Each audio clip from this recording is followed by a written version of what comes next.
प्रिय विद्यार्थियों, आज के इस व्याख्यान में आपका हार्दिक स्वागत है। हम नैषधीय चरितम का प्रथम सर्ग जिसके पद्य संख्या 60 तक का अध्ययन कर चुके हैं। आज के इस व्याख्यान में पद्य 61 से 65 तक का हम अध्ययन करेंगे। महारथस्याध्वनि चक्रवर्तिनः परानपेक्षोद्वहनाद् यशस्सितम् रदावदातांसु मिषादनीदृशां हसन्तमन्तरबलमर्वतां रवेः। सबसे पहले इसका अन्वय करेंगे। महारथस्य चक्रवर्तिनः अध्वनि परानपेक्षोद्वहनात् यशस्सितं रवेः अनीदृशाम् अर्वतां बलम् रदावदातांसु मिषाद अंतः हसन्तम् इव हयम आरुरोह। ये आगे के पद्यों में आएगी। इसमें क्रिया ये अपनी तरफ से अभी लगा रहे हैं।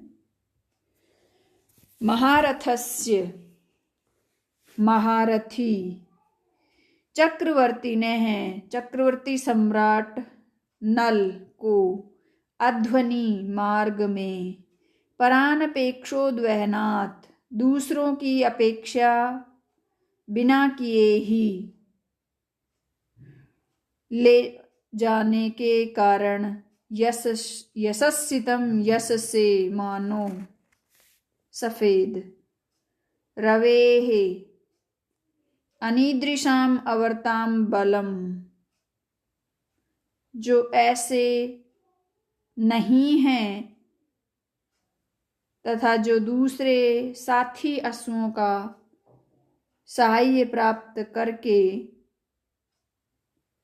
ही रदावदांताशु मिषाद प्राप्त करके ही सूर्य को ले चलने में समर्थ रहे हैं। यानी सूर्य के अश्वों के बल को दांतों के श्वेत शुभ्र किरणों के व्याज से मुख में अंतः हसंतम मन ही मन हंसते हुए इव हयम आरूरोह यानी उनका उपहास करते हुए अश्व पर आरूढ़ हुआ। यहाँ पर इस श्लोक का अभिप्राय है कि नल का जो अश्व है वो श्वेत वर्ण का है और कवि ये संभावना व्यक्त करता है कि संभवतः उस यश से धवल है, संभवतः वह उस यश से धवल है जो कि वह अकेला ही महारथी या कहें चक्रवर्ती सम्राट नल को मार्ग में ले जाता है और इसीलिए ही अपने धवल दंत किरणों के बहाने से सूर्य के अश्वों के बल का उपहास कर रहा है। क्योंकि जो सूर्य है वो भी सप्तसप्ती है, यानी सूर्य के 7 घोड़े परस्पर अपेक्षा के साथ या मिलकर के शक्ति से उसे एक पहिए के सहारे खींचते हैं। स्वयं ढोते नहीं, लगता है पीठ पर बैठा कर ले जाने की सामर्थ्य ही उनमें नहीं है। इसलिए ये जो सूर्य अश्व नल के अश्व का जो धवल वर्णन पा सके, इसलिए संभवतः यशोहीन होने से वे नील वर्ण के हो गए हैं। यहाँ पर महारथ के 2 अर्थ हैं। सूर्य पक्ष में तो महान रथ वाला और नल के पक्ष में महारथी। अगला पद्य है। शितस्त्विषञ्चलताम् उपेयुषो मिषेण पुच्छस्य च केसरस्य च स्फुटं चलाच्चामरयुग्मचिह्नैः अनिन्नुआनं निजवाजिराजताम्। इसका अन्वय करेंगे। सबसे पहले सितत्विषः चंचलताम् उपेयुषः पुच्छस्य च केसरस्य च मिषेण चलच्चामरयुग्मचिह्नैः निजवाजिराजताम् स्फुटम अनिन्नुआनम। फिर मन से ही लगाएंगे हयम आरूरोह यानी क्रिया लगाएंगे। शितत्विषः श्वेत शुभ्र कांति वाले यानी सफेद कांति वाले तथा चंचलताम चंचलता को प्राप्त होते हुए उपेयुषः पुच्छस्य च केसरस्य च मिषेण, अर्थात निरंतर हिलते हुए पूंछ और अयालों के बहाने से। पुच्छस्य यानी पूंछ, और केसरस्य च और अयाल यानी गर्दन के बालों के च मिषेण के बहाने से, मानो चलत चामर युग्म चिन्हई, चलती हुई दो चामरों के चिन्हों से, स्फुटम स्पष्ट होती हुई, निज स्वयं के, वाजीराजताम अश्वराज होने की भावना, स्फुटम को प्रकाशित करते हुए, अनिन्नुआनम हयम आरूढ़ को प्रकाशित करते हुए रथ पर आरूढ़ हुआ। एक बार पुनः, यानी श्वेत क्रांति, श्वेत शुभ्र कांति वाले और चंचलता को प्राप्त होते हुए, अर्थात निरंतर हिलते हुए पूंछ और अयाल के बहाने से, मानो चलती हुई चामरों के चिन्ह से स्पष्ट होती हुई, स्वयं के अश्वराज होने की भावना को प्रकाशित करते हुए रथ पर आरूढ़ हुए। जैसे राजा के दोनों और दाहिने और बाइने ओर चामर ढुलाए जाते हैं, यानी दो सेवक खड़े होकर के चामर जैसे ढुलाते हैं, वैसे ही इस नल के अश्व के आगे पीछे भी हिलते हुए अयाल और पुच्छ केश रूप में मानो दो चामर ही ढुलाए जा रहे हैं। अतः इसका अश्वों का राजा होना स्वतः सिद्ध या ईश्वरकृत है। तो कवि ने भी इसी भावना से यहाँ पर उत्प्रेक्षा व्यक्त की है। अग्रिम पद्य, अपि द्विजिह्वाभ्यवहार पौरुषे मुखानुशक्तायत वल्गुवल्गया उपेयि वाशं प्रतिमल्लताम रयस्मये जितस्य प्रसभम गुरुत्मतः। अन्वय करेंगे सबसे पहले इसका। रयस्मये प्रसभम जितस्य गुरुत्मतः मुखानुशक्तायत वल्गुवल्गया द्विजिह्वाभ्यवहार पौरुषे अपि प्रतिमल्लताम उपेयि वासं हयम आरुरोह। रयस्मये तीव्रगामिता के दर्प में, प्रसभम बलपूर्वक, जितस्य परास्त किए गए, गुरुत्मतः गरुड़ की, मुखानुसक्तायत वल्गुवल्गया मुख में संलग्न लंबी और सुंदर वल्गा मुखरज्जु के कारण, द्विजिह्वाभ्यवहार पौरुषे सर्पों के भक्षण विषयक उद्योग में, अपि भी, प्रतिमल्लताम प्रतिद्वंद्विता, उपेयि वाशम प्रतिद्वंदिता को प्राप्त हुए, हयम आरूढ़ो घोड़े पर आरूढ़ हुए। जो अश्व का मुख होता है उसमें प्रग्रह लगी रहती है, जिसका किनारा यानी वो जो प्रग्रह है उसका किनारा सांप की पूंछ के समान होता है।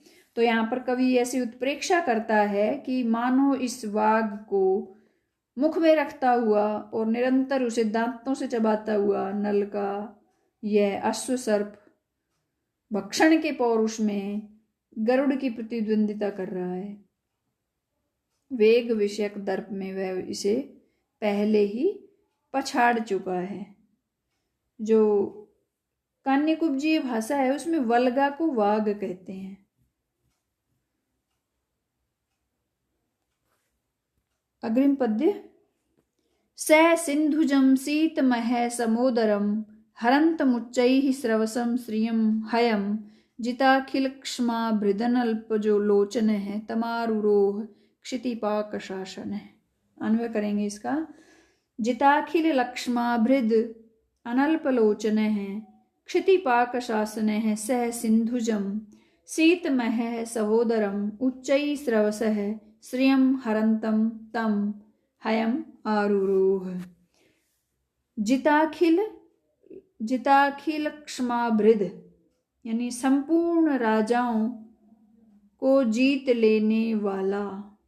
जित अखिल लक्ष्माभृद, अखिल क्षमाभृद यानी संपूर्ण राजाओं को, क्षमाभृद यानी संपूर्ण राजाओं को, या फिर कहें क्षमाभृत को पर्वत भी कह सकते हैं, संपूर्ण राजाओं और या पर्वतों को जीत लेने वाला। अनल्पलोचन है, ज्ञान वाला। क्षितिपाक शासन है, पृथ्वी का राजा, पृथ्वी का इंद्र यानी राजा या देवेंद्र कहें। सह वह नल, सिंधुजम सिंधु नामक देश में। शीतमह सहोदरम उच्चैस्रवस है, उत्पन्न चंद्रमा के समान कांति वाले। उच्चैस्रवस, उच्चैस्रवा, उच्चैस्रवा इंद्र के घोड़ा है उच्चैस्रवा। तो सिंधु नामक देश में चंद्रमा के समान कांति वाले, उच्चैस्रवा की शोभा को धारण करने वाले, श्रियम उच्चैस्रवसः श्रियम हरंतम, उच्चैस्रवा की शोभा को धारण करने वाले या अनुकरण करने वाले सेवकों के द्वारा लाए गए। हरंतम तम लाए गए उस अश्व पर, हयम आरूरोह उस अश्व पर आरूढ़ हुआ। पुनः एक बार कि संपूर्ण राजाओं को जीत लेने वाला, जिताखिल क्षमाभृद संपूर्ण राजाओं को जीत लेने वाला। अनल्पलोचन है, बड़ी बड़ी आंखों वाला। क्षितिपाक शासन है, पृथ्वी का शासक। स सिंधुजम पृथ्वी का राजा वह। नल सिंधु नामक देश में। शीतमह सहोदरम उच्चैस्रवस है, उत्पन्न चंद्रमा के समान कांति वाले। उच्चैस्रवा की शवशः श्रियम उच्चैस्रवा की शोभा को धारण करने वाले। हरंतम तम सेवकों के द्वारा लाए गए उस। हयमारूरोह उस अश्व पर आरूढ़ हुआ। इस श्लोक में नल और अश्व के विशेषणभूत श्लिष्ट अर्थ वाले पदों का पर यहाँ पर प्रयोग किया गया है। और अब उसका अभिप्राय है कि जिनके आधार पर नल को इंद्र के समान और अश्व को उच्चैस्रवा के समान यहाँ पर वर्णित किया गया है, क्योंकि इंद्र का अश्व उच्चैस्रवा, समुद्र का मंथन किया गया था तो जब 14 रत्न उसमें से निकले थे, उन 14 रत्नों में से ही एक उच्चैस्रवा भी है। समुद्र से उत्पन्न होने के कारण से इसे सिंधुज भी कहते हैं। और 14 रत्नों में से एक चंद्रमा भी समुद्र से ही उत्पन्न हुआ था, इसलिए इंद्र का अश्व शीतमह सहोदर है, यानी चंद्र का सहोदर हुआ ये। तो नल के अश्व के पक्ष में इन पदों का अर्थ सिंधु देश में उत्पन्न और चंद्रमा के समान है। वो जो अश्व शास्त्र है उसमें अश्व जाति के 54 श्रेष्ठ कुलों में सिंधुज सैंधव जाति का परिगणन भी किया गया है। और ये सिंधुज सैंधव महाप्राणता और अद्भुत बलशालिता के कारण से प्रसिद्ध रहा है। अगला पद्य। निजा मयूखा इव तीक्ष्ण दीधितिम स्फुटारविंदांकित पाणि पंकजम तमस्ववारा जवनास्वयायिनम प्रकाश रूपा मनुजेश मनवयुः। अन्वय करेंगे सबसे पहले इसका। निजाः प्रकाश रूपाः अश्ववाराः स्फुटारविंदांकित पाणि पंकजम जवनास्वयायिनम तीक्ष्ण दीधितिम तम मनुजेशम मयूखाः। इव अन्वयुः। निजाः प्रकाश रूपाः अश्ववाराः, उज्ज्वल कांति वाले नल के विश्वास पात्र अश्वारोहियों ने स्फुटारविंदांकित पाणि पंकजम निजाह प्रकाश रूपाः अश्ववाराः। निजाह यानी अपने, प्रकाश रूपाः यानी उज्ज्वल आकार, या फिर कहें कांति युक्त, अश्ववाराः अश्वारोही। स्फुटार विंदांकित पाणि पंकजम कमल के समान सुंदर हाथ वाले। जवनाश्वयायिनम तीक्ष्ण दीधितिम और तीव्रगामी अश्व से गमन करने वाले परम तेजस्वी। तम उस नल का मनुजेशम निजाह प्रकाश रूपा उसी भांति अनुगमन किया जैसे मयूखाह सहज प्रकाश किरणें। तीक्ष्ण दीधितिम जवनाश्रयायिनम तीव्रगामी अश्वों से सतत यात्रा करने वाले। स्फुटार विंदांकित पाणि पंकजम विकसित अरविंदों से युक्त सूर्य का इव अन्वयुः अनुगमन करती हैं। यहाँ पर जो विभिन्न पद आए हैं ये विशेषण रूप में श्लिष्ट पद हैं, अतः नल और सूर्य के पक्ष में उनके भिन्न भिन्न अर्थ हैं। जैसे तीक्ष्ण दीधिति को कुछ टीकाकारों ने सूर्यवाची संज्ञा के रूप में स्वीकार किया है, और उस स्थिति में स्फुटार विंदांकित पाणि पंकजम पद को पूर्णतः विशेषण माना है, और पाणि पंकजम का पाणी रूपी पंकज यह अर्थ हुआ।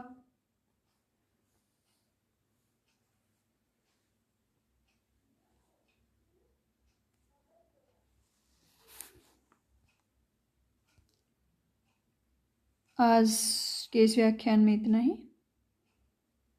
धन्यवाद।